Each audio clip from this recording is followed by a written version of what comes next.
E o que é interessante que o Graham Bell, né? Graham Bell, que inventou o telefone, para unir as pessoas, para se comunicarem de uma distância para outra, está afastando as pessoas. E a função do telefone aqui é só um item no aparelho. Hoje os smartphones têm mais tecnologia do que a nave que levou o homem à Lua. E né? detalhe, né? Você está tocando num assunto que hoje também se criou uma grande dependência de um celular. Quando a pessoa perde o celular, rouba, enfim, some, o cara fica mal, o cara fica depressivo, o cara fica nervoso, o cara fica tudo, né? O cara que eu digo é um homem ou mulher. E hoje também se criou uma dependência dos pais sempre estar entregando o celular para o filho para ficar mais calminho e ele poder fazer suas coisas dentro de casa. E olha só a dependência que o pai está criando e está gerando até um grande problema hoje em dia. Que eu estava vendo uma pesquisa, estava dizendo que o poder do celular na mente da pessoa é que nem está usando droga, literalmente. E assim, quando tira aquilo ali, a pessoa fica totalmente desnorteada. A tecnologia realmente chegou para ficar. Quando é utilizada de certa forma correta, é ótimo. Mas quando se tira essa tecnologia das pessoas hoje, atualmente, qual o risco de, por exemplo, se perder o controle? Todos. É muito fácil todos perder os o riscos. controle, né? Veja bem, cara, é interessante essa sua pergunta, porque eu tenho uma netinha, né? E quando ela era bebê, o pai dizia: rapaz, essa coisa da galinha pintadinha não é coisa de Deus, não. A criança estava no carrinho chorando, aí a mãe chegava, botava no canto aqui, né? Um suporte, a galinha pintadinha, cara, parecia que tinha dado morfina. A criança ficava quietinha, parada com o olhinho vidrado naquela zorra daquela tela. Então, assim, por que isso? Como eu disse que o nosso cérebro é plástico, né? As redes sociais, os jogos online já são considerados transtornos mentais, né? O novo manual do DSM-5 já traz essa questão. Um se chama nomofobia e o outro se chama monofobia. O que é isso? Às vezes eu confundo a nomenclatura, mas um tem a ver com vício em jogos online, né? Se eu jogar RPG, não sei o quê, Call of Duty, eu não sei dizer porque não é minha praia isso. Mas tem pessoas que jogam com colegas de outros países, de outros estados e tal. Então ali o cara emenda a noite pro dia para se deixar o cara... O cara não vai no banheiro, ele não escova o dente, ele não come, nada. Ele não bebe água, não vai nada para não perder tempo, não perder o jogo, né? Então essa dependência do jogo é considerado um transtorno.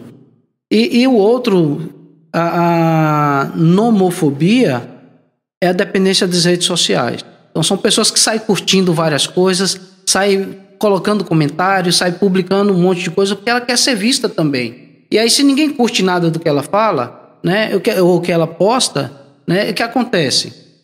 Quer ver onde a coisa complica? Faltou energia, perdeu a internet, está sem sinal. A pessoa, no mínimo, tem que ter os dados móveis, cara, que é o salva-vidas. O salva-vidas é o dados móveis. Mas se descarregado, pouca bateria... Mas aí, veja só, qual é o problema depois disso? Porque onde é que está o transtorno nisso aí? Pô, jogar videogame, todo mundo que joga videogame vai ter o transtorno? Não, velho. É a maneira como a pessoa se relaciona com o jogo ou com o aplicativo, né? A questão onde é que se torna um transtorno mental? Quando na ausência da internet ou do jogo, a pessoa tem crise de ansiedade, de depressão, fica agitada, fica nervosa, tem picos de raiva, tem gente que fica explosiva, cara. É verdade, Sabe? Então o transtorno tá aí nisso. É verdade. Vou aproveitar sua resposta aí agora. Só um minutinho, por favor, segura aí. Segurando. Para não perder o fio da meada. O problema é que o celular, ele vai agir numa zona do cérebro, fica bem no centro, que chama sistema límbico. O sistema límbico é considerado a zona de recompensa, é onde processa as sensações de prazer, como sexo, droga, comida, né, bebida. Namorar, bebida. Então é o seguinte, vamos dar um exemplo, o crack. O cara que fuma o crack, leva 7 segundos entre ele fumar, aquela zorra entrar nos pulmões, na corrente sanguínea e chegar no cérebro, 7 segundos. Você abre a porra da tela do celular, é velocidade da luz, cara. Acendeu, pá, já está ativado. Então isso é mais rápido do que dar uma trepada, por exemplo. O cara ter que seduzir a mulher, que queixar, que ir para um restaurante, que ir para uma pizzaria, ir para um motel, gastar R$300, aqui é de graça. Basta abrir a telinha, ele já está gozando mentalmente. Então, a velocidade da luz. Né? Como um interruptor, você apertou o botão, acendeu, é automático. Então, o estímulo aqui é visual. É por isso que é difícil tratar, porque mexe com o prazer. O tratamento da dependência química, ou da dependência tecnológica, é idêntico ao tratamento de qualquer outra droga. Você recebe muitos pacientes assim, Aldo? Vários. E não é adolescente não, viu? O cara 40, 50. E que mora com os pais ainda, ele tá jogando videogame. Nossa. Mais homem ou mais mulher? Mais homens. Mais homens. Mais homens. Você já percebeu a preocupação que ele tem ser mais homem, ser mais mulher? Não, porque... Não, mas é interessante isso. Por que o quê? Não, porque realmente é algo que a gente vê muito, né? Rapaz, você tem uma ideia? Eu atendi uma moça, né?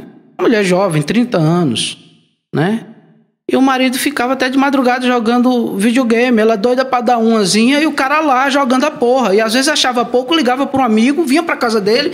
Amanhecia o dia, os caras jogando lá e ela lá. Complicado de isso. bebidão, com aquela calcinha vermelha toda. Aí se eu fosse você no lugar, se eu fosse eu, a psicóloga, eu já indicaria direto um advogado pra ela. Não faria outra coisa. Divórcio. Mas aí já entra outro problema. A dependência emocional. Às vezes a pessoa está ali num relacionamento desse que já está desgastado, mas ela tem uma dependência emocional, psicológica, financeira, né? Ou até uma dependência afetiva aí também. Aí já é pauta para outro podcast, hein? Para outro podcast. Dependência emocional. E o assunto rende, viu? Vamos para a próxima. Manda agora, aí. Você já falou aí, você falou da ansiedade. Aldo Dias, o que é ansiedade?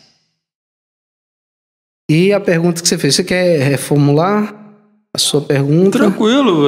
Do transtorno do pânico, a síndrome do pânico? Depois a gente volta. A gente volta. Vamos lá. Bom, trocando em miúdos, a ansiedade tem a ver com preocupação. Né? Uma preocupação e uma apreensão. O que é isso? No popular, a pessoa sentia a dor do parto antes da criança nascer, né? Eu costumo trazer até aquele humorista, o Zé Lezinho da Paraíba, que ele diz que quando a pessoa vai viajar 5 horas da manhã, aí diz, não, vou dormir cedo, porque para estar descansado. Aí vai para a cama 10 horas. Aí acorda 10:01, 10:02, 10:03 e não dorme. O dia começa a clarear, raiar e o cara não dormiu porra nenhuma. Ansiedade é isso, né? Ele fica tão preocupado, se eu dormir, se eu perder o sono, se o celular tocar e eu não acordar e não sei o quê. Ansiedade é isso, tem a ver com preocupação. E já associando ao transtorno do pânico, né? Como eu tenho até umas perguntas aqui interessantes falando sobre isso. Uma pessoa perguntou, né? Se pânico de elevador tem cura. E o que mais? Por enquanto isso. Me responda aí. Continue respondendo essa questão aí do pânico de elevador. Pânico de elevador. Vamos lá. Primeiro vamos entender o que é o pânico, né? O pânico é um medo fora de controle. Enquanto a ansiedade tem a ver com preocupação, o pânico tem a ver com medo. E o do elevador, aí se chama fobia específica. Ou claustrofobia, que é o medo de ambiente fechado, né?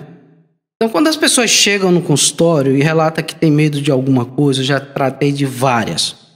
Eu já tratei uma pessoa que tinha medo de borboleta, medo de cortina, né? Sabe lá que raios uma cortina vai fazer, mas a pessoa tinha medo. E assim, a gente que não tá ali com problema, a gente acha até engraçado, né?